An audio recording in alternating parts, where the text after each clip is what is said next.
At dinner, Mom slid a white envelope across the table to my sister, $150,000 for her new house. Dad didn't hesitate. He just looked at me and said, "You're the failure. We invest in winners."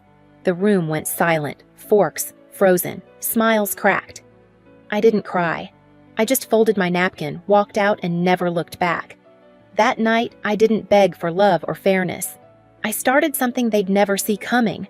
2 years later, my sister drove past my property, slammed on the brakes, and screamed into the phone, "Dad, you need to come here. Now." When I was 12, I built a suspension bridge out of wire and drinking straws for the state science fair. It held the weight of a full textbook. I won first place. I still remember standing on that gym stage scanning the crowd for my parents, 2 empty seats in the front row. They were in Denver that weekend, cheering for my sister at her beauty pageant. That night, I brought the medal home, proud and glowing. Dad glanced at it once and turned up the TV. "Strange girl," he muttered. "What kind of daughter plays with machines?" Mom didn't answer. She just stroked Jessica's hair while my sister showed off her Little Miss Sunshine trophy under the living room lights. That moment stuck like a splinter. It wasn't the words, it was the quiet after them. The quiet where love should have been. As I grew up, I learned that love in my family came with receipts. Every favor, every gift, every smile, it all depended on whether you made them look good. Jessica was their miracle child, the one who got the easy praise, the second chances, the excuses. I was the backup plan, the strong one, the one who didn't need anything. I worked nights to pay for college. They paid Jessica's full tuition without blinking. I graduated with honors, found my first job as a structural engineer, and sent them photos of my projects: bridges, apartment buildings, steel frames cutting into the sky. The only reply I got from Dad was, "You still renting?" Every phone call became a report card on my stability. Jessica's promotion, Jessica's engagement, Jessica's new car. They didn't ask how I was, they just measured me against her shadow. Still, I kept hoping that one day they'd see me as more than a failed investment. That hope finally cracked the night of the dinner. When Dad said, "We invest in winners," something inside me shut off. I stopped chasing their approval. I stopped explaining myself. And I started learning the difference between silence that breaks you and silence that saves you. So I packed up, left Colorado Springs, and headed back to Denver. No calls, no tears. Just the road, the hum of the tires, and a promise to myself if they wouldn't see my worth, I'd build it brick by brick until the whole world could. Losing my family was one kind of silence. Losing my job was another. It happened on a gray March morning, the kind where even the air feels tired. The company had been struggling for months, but I kept convincing myself I was safe. I worked hard, hit deadlines, stayed late.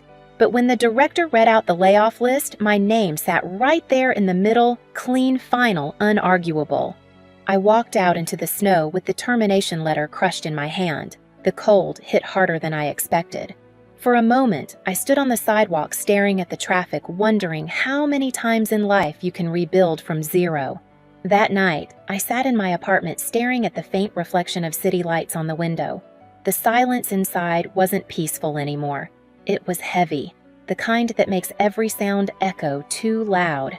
I picked up my phone, opened the Bennett family group chat, and saw their latest photo, Jessica standing in front of her new house champagne. In hand, our parents beside her smiling like they'd just won the lottery. The caption read, "So proud of our youngest daughter." I stared at it for a long time before typing one last message. "Thank you for teaching me to stand on my own, even in the cruelest way possible." I hit send. Then I blocked their numbers, deleted the chat, and sat there while the screen went black. For the first time, there was no audience, no expectations, just me. The fear came first. What if I fail again? What if they were right? But underneath the fear, something small stirred. Freedom. The next morning, I woke up before dawn. I didn't have a job and I didn't have a plan, but I had a choice. I could either spend my days proving them wrong, or I could build a life that made their opinions irrelevant. I made coffee, opened my sketchbook, and drew a simple line, just the outline of a small house. I didn't know it then, but that line would become the first step of everything that came after. The first few weeks after I lost my job blurred together coffee gone cold, rejection emails piling up, and a quiet that made the refrigerator hum sound like company. I applied everywhere from small construction firms to drafting studios, but the whole city felt frozen. Denver was still limping out of the recession and no one was hiring. One afternoon, I found myself in a small cafe called Harlan's Corner. The place looked tired, dim lights, chipped furniture, and a smell of burnt espresso that lingered like regret. I sat at the back with my laptop half working, half wondering how much longer I could pretend I was fine. That's when the owner, a man in his 60s with silver hair and paint-stained hands, came over. "You're Wendy Bennett, right?" "The engineer?" I looked up startled. "Used to be," I said. He smiled. "Used to, I could use someone like you. The cafe's falling apart, and I've got about $1,000 left to fix it. Interested? $1,000. Not even enough to cover my rent." But something in his tone, earnest, trusting, made me nod. "Yeah, I'm interested." For the next few weeks, I practically lived there. I repainted walls, rearranged furniture, rewired light fixtures, and designed a new layout that made the tiny cafe feel twice its size. I used reclaimed wood for the counter, hung a few pendant lights, and covered one wall with mirrors to pull in more light. When it was finished, Harlan stood in the middle of the room, eyes glistening. "It feels alive again," he said softly. "You've got magic in your hands, kid." A week later, a local magazine ran a small feature titled, "A Forgotten Cafe Brought Back to Life by Local Engineer." It had one photo of me standing behind the counter paint on my jeans, a tired but proud smile on my face. The next morning, my inbox exploded. People were asking if I could help redesign their small businesses' old shops, even homes. I didn't have a company, just a sketchbook and a few tools, but I said yes. One of those jobs took me to Golden, a quiet town west of Denver, to renovate an old brick house for a retired veteran. The moment I arrived, I met the man inspecting the foundation, a tall, broad-shouldered engineer named Ethan Walker. His sleeves were rolled-up arms, dusted with cement eyes, calm and gray like early winter. "You're the designer?" he asked. I nodded. "And you're the one making sure it doesn't collapse." He chuckled. "Then we'll get along fine." We did more than that. Ethan was steady, deliberate, patient, the kind of man who made silence feel safe. We worked side by side for weeks, measuring beams, debating layouts, sketching on scraps of paper. Sometimes we didn't talk for hours, just worked in quiet rhythm. One day, while I was crouched on the floor, redrawing a design, he handed me a water bottle. "You forget the world when you work," he said. I smiled without looking up. "That's the point." He hesitated, then said, "You look at a house like it has a soul." I laughed softly, but later that night, lying in bed, those words echoed in my head. When the project ended, Ethan invited me to dinner at a small restaurant near Sloan's Lake. Over warm bread and red wine, we talked not just about buildings, but about fear, failure, and the strange peace of starting over. I told him about losing my job, about walking away from my family. He didn't pity me. He just said, "You don't need their approval, Wendy. You already built something they can't touch." It was the first time in years someone saw me not the version my family dismissed, but the woman I'd fought to become. A few weeks later, he called out of nowhere. "I have a crazy idea," he said. "You ever thought about designing a home that generates its own energy? A sustainable model, small, simple, self-sufficient." I froze. That was the dream I'd buried long ago, the one Dad had called too risky. "Yeah," I said. "I have." "Then maybe it's time," he replied. We called it the Eco Home Project. Months later, we found a small plot of land in Oregon, 5 acres overlooking the ocean. The owner, George, was an older man with kind eyes and a quiet sadness. "I planned to build a home here once," he said, "but my wife passed before I could." When I told him our plan, he nodded slowly. $75,000, he said. "I'm lowering the price. You two will make it something worth living in." Ethan covered the rest of the cost I couldn't afford. "No strings," he said, "just partnership." We set up a tent near the clearing where the pines whispered and the ocean wind carried the scent of salt and rain. Every morning we brewed coffee on a portable stove, then worked until our hands blistered. We cut grass-cleared stones and built the foundation by hand. I named it Evergreen Cabin. 600 square feet, solar panels, rainwater system, handcrafted wood from a dismantled barn. Everything sustainable, everything built from what the world discarded, just like me. Some days, I wanted to quit. My body ached, my fingers cracked from cold. But every night, sitting by the fire, I looked at the rising frame and thought, this is what it feels like to rebuild yourself. By month 10, the cabin stood complete pale wood-wide windows and a porch that opened toward the sea. When the sunlight hit it just right, it glowed like it had its own heartbeat. I took a single photo, posted it online with a caption, "Built this myself." By morning, the post had gone viral. People wrote, "You made me believe again. You turned pain into something beautiful." For the first time, the world saw me the way I always hoped my parents would.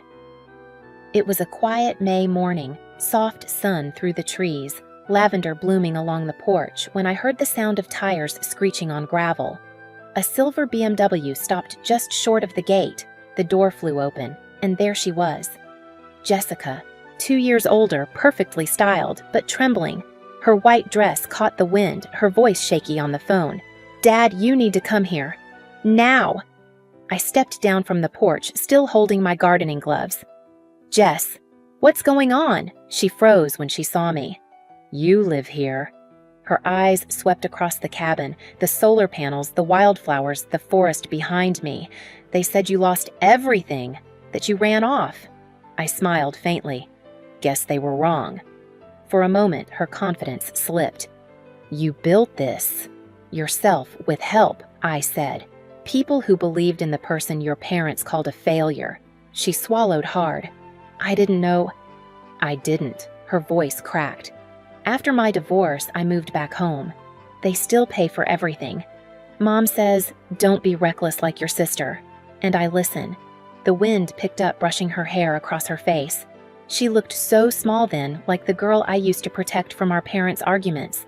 I didn't feel angry anymore, just sad. We were both raised in the same house, taught opposite lessons. I was told to survive without love.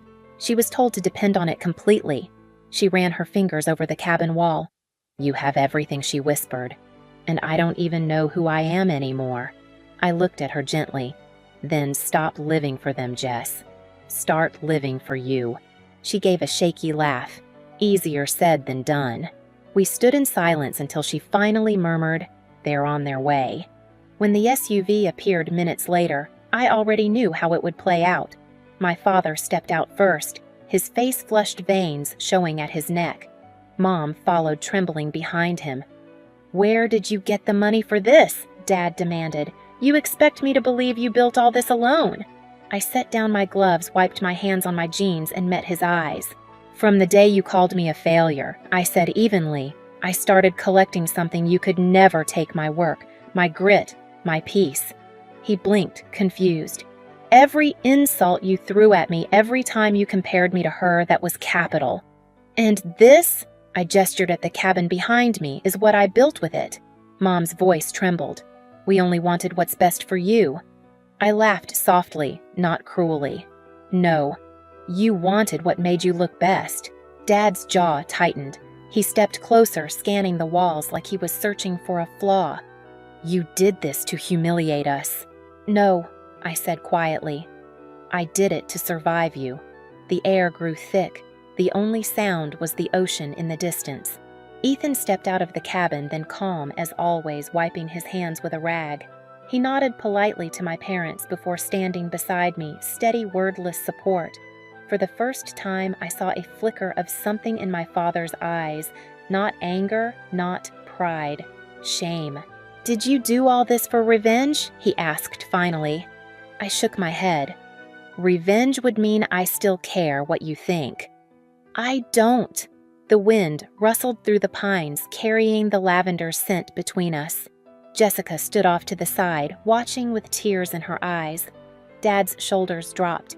His voice was hoarse when he said, "We were wrong." Mom began to cry quietly into her hands. I didn't move closer. I didn't need to.